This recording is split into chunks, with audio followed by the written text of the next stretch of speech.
আসসালামু আলাইকুম রহমতুল্লাহি ওবরাকাতুহ নাহমাদুহু ওয়া নুসাল্লি আলা রাসূলিহিল কারীম আম্মা বাদ। দর্শক মণ্ডলী, আপনাদের প্রত্যেককে আন্তরিক অভিনন্দন জানাচ্ছি আর টিভির পর্দায় আপনাদের প্রিয় আয়োজন বিআরবি কেবল নিবেদিত ইসলামিক সমাধান অনুষ্ঠানে। সঙ্গে আছি মুফতি আল-আমিন খান এবং আজকে অতিথি হিসেবে যুক্ত হয়েছেন বাংলাদেশের বরেণ্য ইসলামিক স্কলার, বিশিষ্ট ইসলামী চিন্তাবিদ এবং শিক্ষাবিদ অধ্যক্ষ মুফতি জামাল উদ্দিন হাফিজাহুল্লাহ, সম্মানিত প্রিন্সিপাল হযরত ফাতিমা রাদিয়াল্লাহু তাআলা আনহা আলিম মাদ্রাসা গ্যান্ডারিয়া, ঢাকা। আসসালামু আলাইকুম। ওয়ালাইকুম আসসালাম ওয়া রাহমাতুল্লাহি ওয়া বারাকাতুহু। আসসালাম, কেমন আছেন? আলহামদুলিল্লাহ, আপনি কেমন আছেন? আলহামদুলিল্লাহ, আপনাকে অভিনন্দন জানাচ্ছি আজকের আয়োজনে। ধন্যবাদ। প্রিয় দর্শক শ্রোতা, রমাদানুল কারীমের দেখতে দেখতে আমরা আজকে ২৬তম রমাদান অতিক্রম করছি। ২৬তম রমাদানের আমরা এই একেবারে আজকের এই সময়ে রাত্রেই কিন্তু আমরা বাংলাদেশ সহ আমরা চেষ্টা করি লাইলাতুল কদর তালাশ করার জন্য।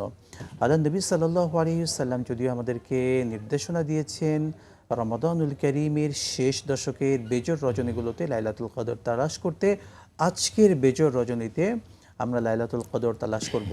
এই জন্য দর্শক মণ্ডলী, লাইলাতুল কদরের গুরুত্ব, তাৎপর্য, মাহাত্ম্য নিয়ে আমরা শুনব এবং আজকের বিষয়সহ ইসলামের যে কোনো বিষয়ের সঠিক মাসালা যদি আপনারা জানতে চান, স্ক্রিনে দেখানো নাম্বারে ফোন করুন। সম্মানিত অতিথি আপনাদের মাসালাগুলোর জবাব দেবেন ইনশাআল্লাহু তাআলা। শেখ, লাইলাতুল কদর মুমিনের জীবনে বড় একটি পাওয়ার বিষয় এবং বড় একটি স্বপ্নের বিষয় লাইলাতুল কদর। এই লাইলাতুল কদর, এটার গুরুত্ব এবং মাহাত্ম্য নিয়ে পবিত্র কোরআন সুন্নাহয় কি এসেছে দর্শকদেরকে বলবেন। ধন্যবাদ। আলহামদুলিল্লাহি রাব্বিল আলামিন ওয়াসসালাতু ওয়াসসালামু আলা আশরাফিল আমবিয়া ওয়াল মুরসালিন ওয়া আলা আলিহি ওয়া আসহাবিহি আজমাইন, আম্মা বাদ। আসলে লাইলাতুল কদর আল্লাহ তাআলার পক্ষ থেকে উম্মতে মুহাম্মদের জন্য অত্যন্ত বিশেষ একটি নিয়ামত, অনেক বড় একটি নিয়ামত। এই রাতের মাহাত্ম্য, গুরুত্ব এবং তাৎপর্য, ফজিলত বর্ণনা করতে গিয়ে আল্লাহ তাআলা কোরআনে কারিমের পূর্ণাঙ্গ একটি সূরা নাজিল করেছেন। সূরা কদর আমরা জানি, আল্লাহ তাআলা বলছেন ইন্না আনজালনাহু ফি লাইলাতিল কদর, নিশ্চয়ই কোরআন নাজিল করেছি আমি কদরের রাতে। সর্বশ্রেষ্ঠ আসমানি কিতাব যে আল কোরআন, সেটা আমি কদরের রাতে নাজিল করেছি। ওয়ামা আদরাকা মা লাইলাতুল কদর, আল্লাহ তাআলা প্রশ্ন করছেন যে আপনি কি জানেন হে নবী, লাইলাতুল কদর কত বড় মহিমান্বিত রাত, আপনি কি জানেন এটার গুরুত্ব কত বেশি, কত মাহাত্ম্য এটার আছে। আল্লাহ তাআলা নিজেই এরপরে জবাব দিচ্ছেন যে লাইলাতুল কদরি খায়রুম মিন আলফি শাহর, লাইলাতুল কদর হচ্ছে হাজার মাসের চেয়েও শ্রেষ্ঠ একটি রাত। সুবহানাল্লাহ। আমি তর্জমাটা আগে বলছি।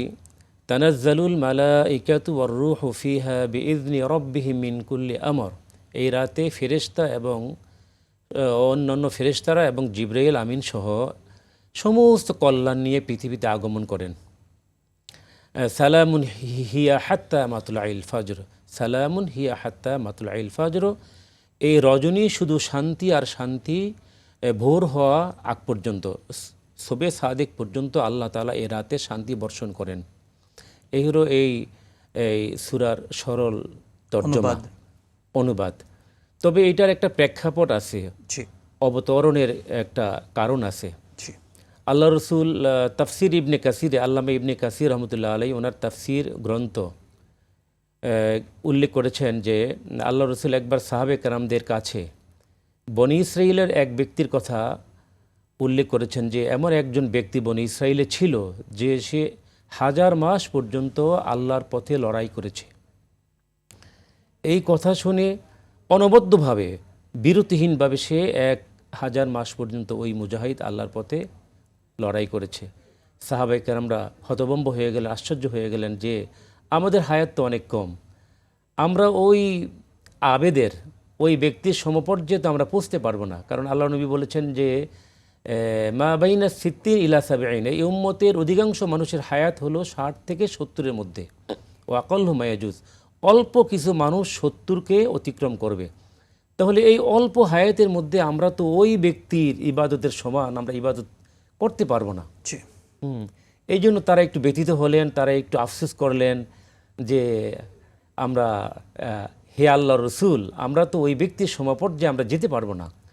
তখন আল্লাহ তাআলা এই সূরাতুল কদর, লাইলাতুল কদর, এই সূরাটি আল্লাহ তাআলা নাজিল করেছেন জিবরাইলের মাধ্যমে। সুবহান। এবং আল্লাহ তাআলা বলেছেন যে হে নবী, আপনার উম্মত যদি, আপনার উম্মতকে আমি দিয়েছি হলো লাইলাতুল কদর, আগের উম্মতকে আমি হয়তো অনেক বেশি বয়স দিয়েছি, তারা 200 বছর, 300 বছর, 400 বছর, তারা 1000 বছর কেউ হায়াত কেউ পেয়েছে। 1000 বছর হায়াত পেয়েছে, কিন্তু তাদেরকে আমি লাইলাতুল কদর দেই নাই। আপনার উম্মত যদি লাইলাতুল কদরের একটি রাতে ইবাদত করে, তাহলে আমি আল্লাহ তাআলা ওই 1000 মাসের চাইতেও বেশি সওয়াব তাদের আমল নামে দান করব। সুবহানাল্লাহ। এটা কত বেশি দিবেন এটার সংখ্যাটা মহান আল্লাহ তাআলা রব বলেন তিনি নাই, জানেন। আল্লাহই ভালো জানেন। এবং আপনারা যে আরেকটা বিষয় হলো, এই রাতে কিন্তু কোরআনকে আল্লাহ তাআলা নাজিল করেছেন। জি শেখ, আমরা জানি পবিত্র কোরআনে কারীমকে আল্লাহ নবী সাল্লাল্লাহু আলাইহি ওয়াসাল্লামের উপর দীর্ঘ 23 বছরে নাজিল করা হয় ধাপে ধাপে। তাহলে কদরের রাত্রে পুরো কোরআনকে একসঙ্গে নাজিল করার এটার রহস্যটাকে যদি একটু বুঝিয়ে বলতেন। আসলে প্রথমে কিন্তু লৌহ মাহফুজ থেকে আল্লাহ তাআলা প্রথম আসমানে বাইতুল ইজ্জা নামক একটা জায়গা আছে, একটা ঘর আছে, সেখানে আল্লাহ তাআলা প্রথম একসঙ্গে কোরআনকে নাজিল করেছেন লাইলাতুল কদরে।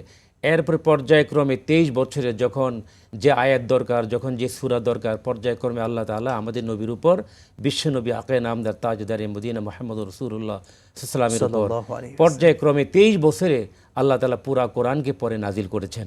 কিন্তু একসঙ্গে লাইলাতুল কদরে পুরা কোরআনকে লৌহে মাহফুজ থেকে প্রথম আসমানের বাইতুল ইজ্জায় আল্লাহ তাআলা নাজিল করেছেন। এই জন্য এই কোরআনের এই সাথে যেই বিষয়টা সম্পৃক্ত হয়েছে সেই বিষয়টা দামি হয়ে গেছে। যেমন রমজান মাসে আল্লাহ তাআলা কোরআন নাজিল করার কারণে রমজানকে আল্লাহ তাআলা দামি বানিয়েছেন। শাহরু রমাদান আল্লাযী উনজিলা ফীহিল কোরআন, রমজান ওই মাস যে মাসে আমি আল্লাহ কোরআন নাজিল করেছি। কোরআন নাজিলের কারণে আল্লাহ তাআলা এই রমজান মাসকে সম্মানিত করেছেন। এবং যার উপরে কোরআন নাজিল হয়েছে তিনিও হয়েছেন পৃথিবীর মধ্যে সর্বশ্রেষ্ঠ রসুল। সুবহানাল্লাহ। আল্লাহ তাআলা আমাদের নবীর উপর কোরআন নাজিল করার কারণে নবী হয়েছেন সাইয়্যিদুল মুরসালিন, সমস্ত নবীদের ইমাম। তিনি হচ্ছেন বিশ্ব নবী। এবং যেই ভূমিতে আল্লাহ তাআলা যেই জমিনে কোরআন নাজিল করেছেন সেই জমিনটাও কিন্তু দামি হয়ে গেছে। সুবহানাল্লাহ। সেই জমিন আপনি দেখেন, মক্কা নগরী পৃথিবীর মধ্যে সবচেয়ে দামি শহর।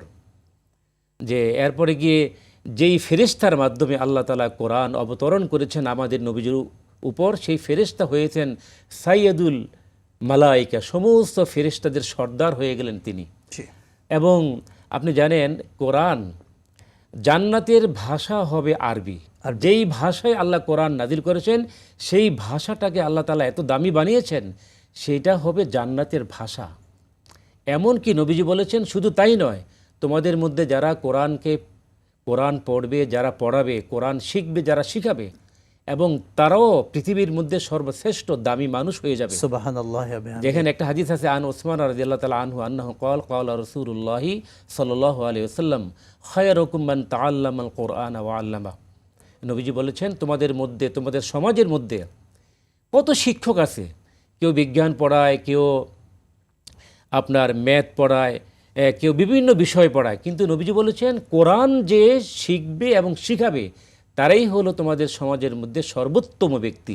তাদের চাইতে সর্বোত্তম ব্যক্তি পৃথিবীতে আর কেউ নাই, এত দামি।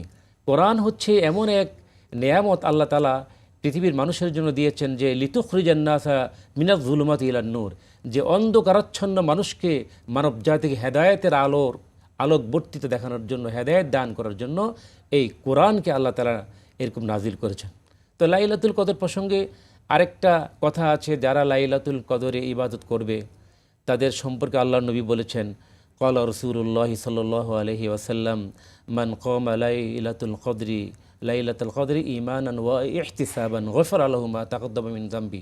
যে ব্যক্তি লাইলাতুল কদরে ইবাদত করবে ঈমানের সাথে, আল্লাহ তাআলার নিকট সওয়াব লাভের আশায়, অন্য কোনো মাসলাহাত, অন্য কোনো উদ্দেশ্য নয়, শুধুমাত্র ইখলাসের সাথে আল্লাহ তাআলার নিকট সওয়াব লাভের আশায় যে ব্যক্তি লাইলাতুল কদর ইবাদত করবে, তার পিছনের জিন্দেগীর সব গুনাহ আল্লাহ তাআলা মাফ করে দিবেন। সুবহানাল্লাহ। শেখ, আমরা আরো শুনবো, একজন দর্শক আছেন, যুক্ত করছি। হ্যাঁ, নিশ্চয়ই। আসসালামু আলাইকুম ওয়া রাহমাতুল্লাহ। কে আছেন দর্শক? নাম বলে আপনার মাসআলাটি বলুন। আমি আবুল হাসেম বলছি, নারায়ণগঞ্জ ২৮০২। জি। প্রশ্ন হইল আমার যে অতি লাখে কত টাকা যাকাত, লাখে কত হাজার, আর জাকাতের টাকা যদি থাকে জায়গা ঈদের পরে দিলে চলবো নি? গুরুত্বপূর্ণ প্রশ্ন করেছেন, সঙ্গেই থাকুন। মোহতারাম, 1,00,000 টাকায় কত টাকা, অর্থাৎ প্রতি লাখে কত টাকা জাকাত দিতে হবে, এবং এই জাকাতের টাকাটা কেউ যদি রোজার আগে না দিয়ে যদি থেকে যায় ঈদের পরে দেন, সেটা আদায় হবে কিনা? অত্যন্ত জরুরি একটি প্রশ্ন তিনি করেছেন ভাই। প্রথমত হচ্ছে দুইটা প্রশ্ন। একটি হচ্ছে 1 লাখে কত টাকা জাকাত হবে। 1 লাখে 2,500 টাকা করে জাকাত দেবেন, জাকাত দিতে হবে, প্রতি লাখে 2,500 টাকা করে। এবং কোনো কারণে যদি তিনি নির্দিষ্ট সময়ে জাকাত দিতে না পারেন, বা রমজান মাসে যদি ওনার বছর পূর্ণ হয়ে যায়, তাহলে রমজানের পরেও তিনি জাকাত দিলে আদায় হয়ে যাবে, কোনো সমস্যা নেই, কোনো সমস্যা হবে না ইনশাল্লাহ। আসলে রমাদানে আমরা জাকাত কেন দিই? জাকাত তো বছরে যে কোনো সময় কিন্তু দেওয়া যায়, যখন এটা ফরজ হয়ে যাবে, নেশাব যখন পূর্ণ হবে, অর্থাৎ মালিকানা যখন 1 বছর হয়ে যাবে। কিন্তু রমাদানে আমরা দেওয়ার রহস্যটা কি শেখ? আসলে বছর যখনই শেষ হবে তখনই জাকাত দেওয়ার নিয়ম, কিন্তু রমজান মাসটাকে আমরা বেছে নেই এই কারণে যে রমজান মাসে ওই যে কেউ যদি একটা নফল ইবাদত করে, একটা ফরজের সমান সওয়াব আল্লাহ তাআলা তার আমলনামে দান করবেন। রমজান মাসে কেউ যদি একটা ফরজ ইবাদত করে, আল্লাহ তাআলা 70টা ফরজের সমান সওয়াব তার আমলনামে দান করবেন। ওই সওয়াব লাভের আশায়, বেশি সওয়াব লাভের আশায় সাধারণত আমরা এবং সাধারণত মুসলমান ভাইয়েরা জাকাত আদায় করে থাকেন রমজান মাসে। জি, খুবই সুন্দরভাবে মোহতারাম বলছিলেন। শুনবো আপনার থেকে আরো ইনশাআল্লাহ বিরতির পরে। ইনশাআল্লাহ। প্রিয় দর্শক মণ্ডলী, টিভির পর্দায় আপনারা উপভোগ করছিলেন বিআরবি কেবল নিবেদিত ইসলামিক সমাধান। সময় হলো ছোট্ট বিরতির, সঙ্গেই থাকুন, ফিরছি ইনশাআল্লাহ।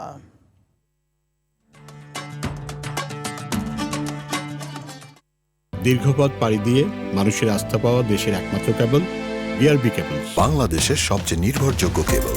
পুরাতন নয়, স্ক্র্যাবও নয়, শতভাগ আমদানিকৃত 99.99% পিউরিটি সম্পন্ন উন্নত মানের কপার, আন্তর্জাতিক মান, সেরা ফায়ার রেজিস্ট্যান্স সহ জীবন সাজাতে, জীবন বাঁচাতে বিআরবি কেবলস।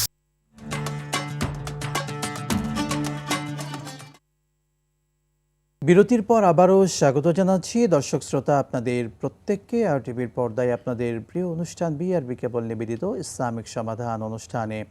দর্শক, আপনাদের আজকের মাসালাগুলোর জবাব দিচ্ছিলেন শেখ মুফতি জামাল উদ্দিন হাফিজাহুল্লাহ। আপনারাও আপনাদের জীবনের যে কোনো বিষয়ে সঠিক সমাধান পেতে স্ক্রিনে দেখানো নাম্বারে ফোন করুন। শেখ, লাইলাতুল কদর নিয়ে আমরা আপনার থেকে শুনছিলাম অনেকগুলো বিষয়। লাইলাতুল কদর আমরা দেখি আমাদের সমাজে শুধুমাত্র 26তম রমাদানের রাতকেই আমরা মনে করি যে এই রাতেই কি লাইলাতুল কদর, তাকে লাইলাতুল কদর তালাশ করার জন্য প্রিয় নবীর অন্য কোনো নির্দেশনা আছে? ধন্যবাদ। লাইলাতুল কদর সম্পর্কে আল্লাহ রসুল, আসলে দেখেন লাইলাতুল কদরটা এত গুরুত্বপূর্ণ যে আল্লাহ রসুল লাইলাতুল কদর পাওয়ার জন্য পুরা 30 রমজান এতেকাপ করেছেন। আর এতেকাপকারীদের লাইলাতুল কদর মিস হয় না। যারা মসজিদে এতেকাপ করে তারা লাইলাতুল কদর নিশ্চিত পেয়ে যাবে, তারা যদি ঘুমিয়েও থাকে পেয়ে যাবে। আল্লাহ রসুল লাইলাতুল কদর পাওয়ার আশায় প্রথম 10 দিন, রমজানের প্রথম 10 দিন এতেকাপ করেছেন। তখন জিব্রাইল বলেছেন না, সামনে আছে। তিনি তখন এই দ্বিতীয় দশকেও এতেকাপ করেছেন। জিব্রাইল ফেরেশতা তখন বললেন যে ইয়া রাসূলুল্লাহ, লাইলাতুল কদর শেষ দশকে। তখন তিনি সাহাবে কেরামদেরকে জানিয়ে দিলেন যে লাইলাতুল কদরের শেষ দশকে তোমরা শবে কদরকে তালাশ করে, এবং তিনি নির্দিষ্ট করে দিলেন, সহজ করে দিলেন যে তাহাররু লাইলাতুল কদরি ফিল ভিত্রি মিনাল আশরিল আওয়াখির মিন রমাদান, যে লাইলাতুল কদরকে তোমরা রমজানের শেষ দশকের বেজুর রাত্রিগুলোতে তালাশ করো, শুধুমাত্র 27 তারিখের জন্য বসে থেকো না। সকল আল্লাহর রাসূল কিন্তু এটা নির্দিষ্ট করে দেন। আমরা শেখ শুনবো এটার বাকি অংশ। দর্শক আছেন একজন। শিওর। আসসালামু আলাইকুম ওয়া রাহমাতুল্লাহ। দর্শক কে আছেন, নাম বলে আপনার মাসালাটি বলুন। আসসালামু আলাইকুম হুজুর। ওয়া আলাইকুম আসসালাম। ওয়া আলাইকুম আসসালাম, বলুন। হুজুর, আমি হচ্ছে লাইলাতুল কদরের সূরাটা আমি জানি না, কিন্তু কোন সূরা দিয়ে নামাজ পড়তে পারি আমি লাইলাতুল কদর নামাজটা? খুবই গুরুত্বপূর্ণ বিষয়, সঙ্গেই থাকুন। মোহতারাম, লাইলাতুল কদরে আমরা আমাদের সকলের নামাজ আদায় করে থাকেন।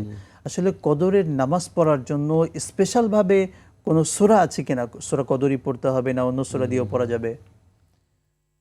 ধন্যবাদ দর্শককে। আসলে লাইলাতুল কদরের নামাজের জন্য নির্দিষ্ট কোনো সূরা কোরআন এবং হাদিসে মেনশন করে দেওয়া হয়নি যে এই সূরা দিয়ে লাইলাতুল কদরের নামাজ পড়তে হবে। আপনি অন্যান্য নফল নামাজ, অন্যান্য যে কোনো নামাজ যে সূরা দিয়ে আপনি পড়েন, এই একই সূরা দিয়ে লাইলাতুল কদরের নামাজ আপনি পড়বেন। এটার কোনো নির্দিষ্ট কোনো সূরা নেই যে লাইলাতুল কদর 3 বার পড়তে হবে, সূরা ইখলাস 5 বার বা 6 বার পড়তে হবে, 3 বার পড়তে হবে। আমাদের সমাজে একটা জিনিস প্রচলিত আছে, এটা আমাদের ভুল ধারণা। আপনি যে কোনো সূরা দিয়ে লাইলাতুল কদরের নামাজ আপনি আদায় করতে পারবেন। জি, বারাকাল্লাহু ফিক। আপনি যে বিষয়টি বলছিলেন লাইলাতুল কদর, ও আরেকটি বিষয় সেটা একটু জানতে চাই, লাইলাতুল কদরের নামাজ রিলেটিভই আমরা দেখি এক রাত্রে মসজিদগুলোতে মাশাআল্লাহ অনেক মানুষ হচ্ছে, মুসল্লি আসছেন, একটা আলাদা ইবাদতের আমেজ কেমন যেন মসজিদগুলোতে তৈরি হচ্ছে। এই বিষয়টাকে আপনি কিভাবে দেখবেন? আলহামদুলিল্লাহ, এটা ভালো দিক। আলহামদুলিল্লাহ, লাইলাতুল কদরে এই পাওয়ার আশায় এবং সেই রাত্রে দোয়া কবুল হয়। আল্লাহ তাআলা অসংখ্য বান্দাদেরকে ক্ষমা ঘোষণা করেন, ক্ষমা করে দেন, জাহান্নাম থেকে মুক্তি দেন। আল্লাহ তাআলার ক্ষমা পাওয়ার আশায় অসংখ্য মানুষ মসজিদে আসে, এটা তো অনেক ভালো দিক। আর মা আয়েশা সিদ্দিকা তো বলেছেন, আল্লাহ রসুলকে যখন প্রশ্ন করেছেন, ইয়া রাসূলুল্লাহ, আমি যদি লাইলাতুল কদর প্রাপ্ত হই তাহলে লাইলাতুল কদরে আমি কিভাবে দোয়া করব? জি, তখন তো মা আয়েশা সিদ্দিকাকে আল্লাহর রসুল বলেছেন যে, আয়েশা, তুমি যদি লাইলাতুল কদরকে প্রত্যক্ষ করো, পেয়ে যাও, তাহলে লাইলাতুল কদর এই দোয়াটি তুমি পড়বে, আল্লাহুম্মা ইন্নাকা আফুউন কারীম তুহিব্বুল আফওয়া ফাআফু আন্নি। যে আল্লাহ, আপনি মহান ক্ষমাশীল, ক্ষমা করা আপনি পছন্দ করেন, সুতরাং আপনি আমার জিন্দিগির গুনাহগুলি মাফ করে দেন। জি, খুবই চমৎকার বলছিলেন। আরো শুনবো, একজন দর্শকের প্রশ্ন ছিল ইতিকাফরত অবস্থায় তিনি কি ব্যবসায়িক খোঁজ খবর ফোনের মাধ্যমে নিতে পারবেন কিনা, এটা আসলে বৈধ কিনা? জি, অবশ্যই তিনি ব্যবসা প্রতিষ্ঠানের যে ওনার যারা কর্মকর্তা আছে, ম্যানেজার আছে, ব্যবসার খোঁজ খবরগুলি মোবাইলের মাধ্যমে এতিকাফে থাকা অবস্থায় তিনি নিতে পারবেন, কোনো সমস্যা নেই। জরুরি যেই কোনো বিষয় তিনি ফোনে আলাপ করতে পারবেন। জরুরি যেই কোনো বিষয় সমাধান, ব্যবসা হোক, সেটা এরকম পারিবারিক হোক, তিনি ফোনের মাধ্যমে, তিনি মসজিদ থেকে বের হতে পারবেন না, কিন্তু জরুরি যেটা খুব একান্ত জরুরি যে বিষয়গুলো আছে, ফোনের মাধ্যমে তিনি সেগুলো আলাপ করতে পারবেন। আসলে ইতিকাফের উদ্দেশ্য তো আমার সব কিছু থেকে, দুনিয়ার সমস্ত হাজত থেকে আমি মুক্ত হয়ে 10টা দিন শুধু আল্লাহর জন্য দেওয়া। জি জি, এই 10 দিন কিন্তু অন্য কোনো কাজ না করাটা এটা উত্তম। এখন যদি একজন ব্যবসায়ী ইমার্জেন্সি তার কোনো বিষয় কিংবা পারিবারিক হঠাৎ জরুরি কোনো বিষয় ঘটে গিয়েছে, তাহলে তিনি চাইলে সেটা পারেন। কিন্তু সবসময় অ্যাভেলেবেল যেটা আছে, যে ব্যবসায়িক খোঁজ খবর নেওয়া, মানে অ্যাভেলেবেল যেটা প্রয়োজন ছাড়াও যেটা নিচ্ছেন, অতি প্রয়োজনীয় যেটা, হ্যাঁ, অতি প্রয়োজনীয় বিষয়গুলো ফোনের মাধ্যমে সমাধান করতে পারবেন। জি, জাযাকাল্লাহু খাইরান। ইতিকাফ রিলেটিভ আরেকটি বিষয় আমরা দেখি, প্রায় আমাদের ইতিকাফকারী ব্যক্তিরা বসে আড্ডা দেয়, বিভিন্ন রাজনৈতিক আলাপ করে, বিভিন্ন বৈশ্বিক আলাপ করে থাকে, ইতিকাফরত অবস্থাতে বসে এগুলো করছে। এটা আসলে তাদের জন্য মানানসই কিনা? এটা শোভনীয় নয়। আসলে ইতিকাফকারীর সম্পর্ক থাকবে একবারে আল্লাহ তাআলার সঙ্গে। জি, ইতিকাফকারী সবসময় উনি হয়তো জিকির করবেন, না হয় কোরআন তেলাওয়াত করবেন, না হয় নফল নামাজ পড়বেন, না হয় তিনি মুনাজাত করবেন, যে কোনো একটা আমলের মধ্যে থাকবেন, আর না হয় তিনি ঘুমিয়ে থাকবেন। তিনি যদি একটু কোরআন তেলাওয়াত করতে করতে ক্লান্ত হয়ে যান, নামাজ পড়তে পড়তে ক্লান্ত হয়ে যান, তখন তিনি একটু বিশ্রাম করতে পারবেন, একটু ঘুমাতে পারবেন, কোনো অসুবিধা নেই। কিন্তু অহেতুক গল্প গুজব তিনি করতে পারবেন না, এটার পারমিশন নেই। গল্প গুজব করলে, অহেতুক গল্প গুজবে কিন্তু ইতিকাফটা একটু হালকা হয়ে যায়। জি, আসলে আদব নষ্ট হয়ে যায়, আদব নষ্ট হয়ে যায়, প্রকৃত মাকসাদ যেটা সেটা কিন্তু নষ্ট হয়ে যায়। জি, বারাকাল্লাহ। আমরা আরো বিষয়ে লাইলাতুল কদর আমরা শুনবো, দর্শক যুক্ত হয়েছেন। জি, আসসালামু আলাইকুম ওয়া রাহমাতুল্লাহ। কে আছেন দর্শক, বলুন। লাইনটি সম্ভবত বিচ্ছিন্ন হয়েছে দর্শক, আমরা অপেক্ষায় থাকলাম, আপনি আবারও চেষ্টা করুন। শেখ, লাইলাতুল কদর এই রাতগুলোতে আমরা কি আমল করতে পারি? সারা রাতকে কি ধরনের আমল দিয়ে সাজাতে পারি রাতগুলোকে? লাইলাতুল কদরে আমরা প্রথমত আমরা নামাজ পড়ব, লাইলাতুল কদরের নিয়তে নফল নামাজ পড়ব 4 রাকাত। একটু বলবেন যে নফল নামাজের, কদরের নামাজের নিয়াত কি স্পেশাল কোনো কিছু আছে? আমরা তো অনেকে মুখে নিয়াত করেন, এভাবে স্পেশাল কোনো নিয়াত আছে কিনা? স্পেশাল আসলে আমরা যেভাবে নাওয়াইতু আন উসাল্লি লিল্লাহি তাআলা, এইভাবে যেভাবে আমরা নিয়ত আমরা শিখেছি, এই নিয়তগুলো কোরআন হাদিসে কোথাও নেই, অন্তত আমি পাই নাই, আপনি পেয়েছেন কিনা আমি জানি না। নিয়ত হচ্ছে মনের ইচ্ছা, যে আমি এখন কি নামাজ পড়ছি আল্লাহ তাআলা জানেন। আমি কোন নামাজ পড়ার জন্য মসজিদে যাব, কোন নামাজ পড়ার জন্য আমি অজু করছি, এইটাই কিন্তু নিয়ত। জি। তো আপনি চাইলে মুখে উচ্চারণ করতে পারেন যে আমি লাইলাতুল কদরের 2 রাকাত নামাজ পড়ছি। আসলে কেউ যদি চাই অতিরিক্তভাবে মুখে তেলাওয়াত করবে, অর্থাৎ উচ্চারণ করবে নিয়াতটা, জি। সেটা বাংলা ভাষায় হতে পারে, তিনি আরবিতে চাইলে করতে পারেন, কিন্তু যেন শুদ্ধ হয়। আমরা অনেককে দেখি এই মুখে নিয়াত করতে গিয়ে জামাত দাঁড়িয়ে গিয়েছে, তিনি তাকবীরে উলা যেটা, এটা কিন্তু মিস করেন নিয়তটা করতে নিয়ত পড়তে পড়তে ওনার তাকবীরুল্লাহ মিস হয়ে যায়। এবং অনেকে অশুদ্ধ নিয়াত করেন, কিন্তু আরবিটা অশুদ্ধ পড়েন। এক্ষেত্রে আসলে লাভটা হবে কিনা, নাকি উল্টা গুনাহ হতে পারে? উল্টা কোনো হবে, কারণ অশুদ্ধ, আল্লাহকে যা শোনাবেন আপনি, আল্লাহকে যা বলবেন বিশুদ্ধ উচ্চারণে সেটা আল্লাহকে বলতে হবে।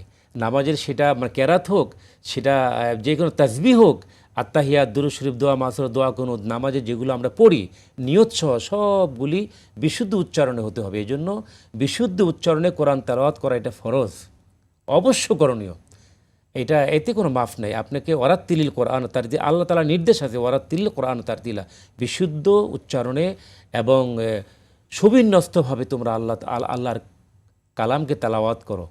এখানে আপনি সব কিছু পারলেন, সব শিখলেন, কিন্তু আল্লাহর কালামটাকে আপনি সৈশুদ্ধভাবে বিশুদ্ধ উচ্চারণে আপনি শিখতে পারলেন না, এটা খুবই আফসোসের কথা। যারা আপনি শিখতে পারেননি, আপনি এখনই আপনার বয়স হয়ে গেছে কিন্তু আপনি পারবেন। আল্লাহ তাআলা বলেছেন ওয়ালাকাদ ইয়াসসারনাল কোরআন, কোরআনকে শিক্ষা করা, কোরআন থেকে উপদেশ নেওয়া, এটা পৃথিবীর মানুষের জন্য আমি সহজ করে দিয়েছি। 4 বার আল্লাহ তাআলা বলেছেন কিন্তু একই কথা। সূরাতুল কালামের ভিতরে 4 বার কিন্তু বলেছেন যে কোরআনকে সহজ করেছি, বোঝার মতো তোমাদের কেউ আছে কি? জি জি জি জি, আল্লাহু আকবার। তো শেখ, লাইলাতুল কদরে আমরা একটু বলবেন যে বর্জনীয় বিষয়গুলো, কোন কাজগুলো আমরা অতিরঞ্জিত করি, যেটা আসলে করা উচিত না? সংক্ষেপে। লাইলাতুল কদরে বর্জনীয় বিষয়গুলো, অনেক মসজিদে আলোকসজ্জা করে, অনেকে ধরেন এই যে সিন্নি তবরক বিতরণ করতে গিয়ে তারা আপনার সময় নষ্ট করে, তারপরে অনেকে দল বেঁধে, বিশেষ করে যুবকরা দল বেঁধে মসজিদে আসে, দল বেঁধে এখানে সেখানে ঘুরে, এই কাজগুলো ঠিক না। সেখানে পুরো আপনি যে কোনো একটা আমলের মধ্যে আপনাকে থাকতে হবে, কারণ এই রাতটা এত মহিমান্বিত রাত। এই রাতের সমস্ত কল্যাণ নিয়ে ফেরেশতারা আগমন করে। তো সেই রাতের কল্যাণ লাভ করার জন্য আপনাকে হয়তো জিকিরে থাকতে হবে, না হয় কোরআন তেলাওয়াতে, না হয় নামাজে, না হয় দোয়ার মধ্যে। লম্বা দোয়া, লম্বা মুনাজাত আমরা লাইলাতুল কদরে করব। এই আমলগুলি আমরা একজন দর্শককে যুক্ত করে আবারও ফিরছি আপনার কাছে। আসসালামু আলাইকুম ওয়া রাহমাতুল্লাহ। কে আছেন দর্শক, বলুন। আসসালামু আলাইকুম, আমি মোহাম্মদ বিনহাজ। জি, শুনছি আমরা। কি প্রশ্ন? কেউ যদি 26টা তারাবি মানে খতমে তারাবি পড়ে বাসায় এসে সবে কদরের সালাত আদায় করে, তো সালাত কি হবে? বুঝতে পেরেছি। শেখ, বুঝতে পেরেছেন কিনা আপনি? জি, বুঝতে পেরেছি, বলবেন। ধন্যবাদ আপনাকে। বাসায় আসলে কি নফল নামাজ বাসায় পড়ার জন্য আল্লাহ রসুল বেশি উৎসাহিত করেছেন। নফল নামাজ যদি আপনি বাসায় পড়েন, আপনার দেখা দেখি বাচ্চারা আপনার সাথে নামাজ পড়বে, তারা নামাজে অভ্যস্ত হবে, হ্যাঁ, বাসা থেকে বদদিনীগুলো দূর হয়ে যাবে। এই জন্য বাসায় নফল নামাজগুলো পড়ার জন্য আল্লাহ রসুল বেশি আমাদেরকে তাকিদ করেছেন, উৎসাহিত করেছেন যে তোমরা ফরজ নামাজগুলো জামাতে আদায় করো, সুন্নত এবং নফল নামাজগুলো তোমরা বাসায় পড়ো, এই আল্লাহ রসুল বেশি গুরুত্ব দিয়েছেন। সুতরাং যদি আপনি নফল নামাজ বাসায় পড়েন কোনো সমস্যা নেই, আরো ভালো, এটা উত্তম, এটা উত্তম। জি, জাযাকাল্লাহু খায়রান। মুহতারাম, আপনাকে অসংখ্য ধন্যবাদ। বারাকাল্লাহু ফিক। আপনাকে অসংখ্য ধন্যবাদ। দর্শক মণ্ডলী, আরটিভির পর্দায় আপনারা এতক্ষণ উপভোগ করলেন আপনাদের প্রিয় অনুষ্ঠান বিআরবি কেবল নিবেদিত ইসলামিক সমাধান। আজকের মতো বিদায় নিচ্ছি, আবারও দেখা হবে। আসসালামু আলাইকুম ওয়া রাহমাতুল্লাহি ওয়া বারাকাতুহু।